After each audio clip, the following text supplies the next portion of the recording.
Isabel, walk us through what we know so far.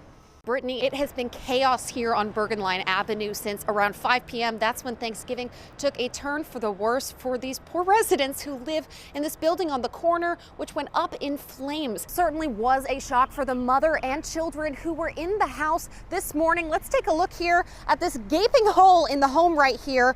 Luckily, they were not injured. I'm here with the students at Central Elementary School, where we are celebrating Ruby Bridges and learning about her bravery. This is Ariana and Gaddy. What does your sign say? It says we high bridges. So that is part of her legacy, and we spoke with the superintendent more about what this means for the students and why they're learning about her today. Simon, there have been 10 sightings of Cavalcante since his escape, mostly in the Pocopsum Township region, but authorities are becoming increasingly desperate. Police say they found the body of an 85-year-old man who was struck and killed in a hit-and-run incident last night.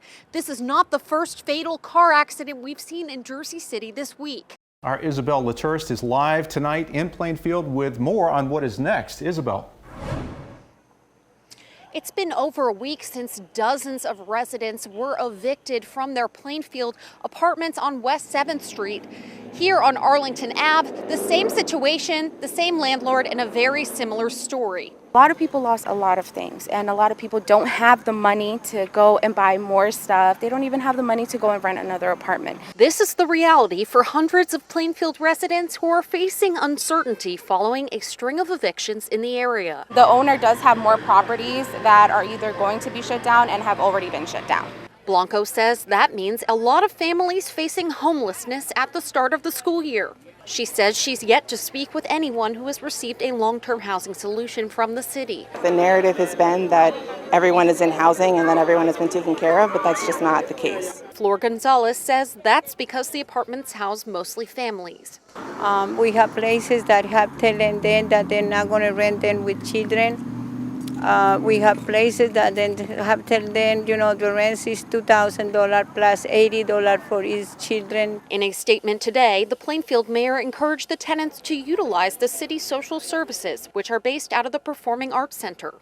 Concerned resident Sarah Virgo spoke with tenants tonight, trying to understand what exactly it is that they need. There are a lot of immediate needs as far as just funds and cash. In addition, I think a lot of legal help is needed.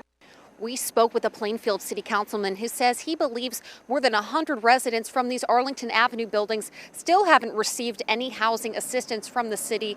He said he believes something was clearly handled incorrectly here, and his message to the residents: this isn't over.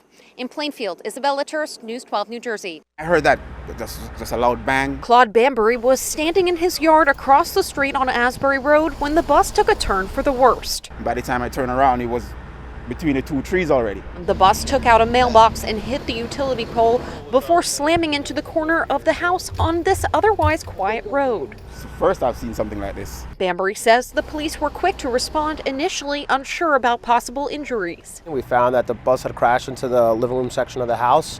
There was no students on board. There were 2 young children and their mother inside the house. Howell Patrol Lieutenant Christian Antones says the 22-year-old driver was not seriously injured and reveals the possible cause of the crash. The driver of the bus appears to have fallen asleep, and he'd suffered some facial injuries, but he was transported to the hospital and seems to be doing all right.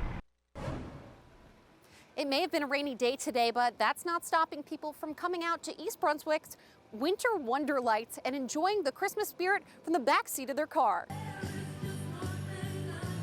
People are in their car.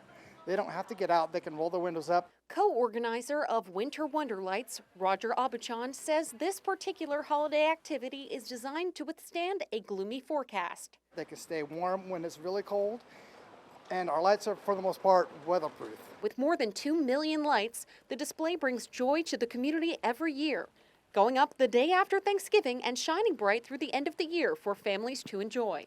It's tradition now. They are starting to get into the Christmas spirit.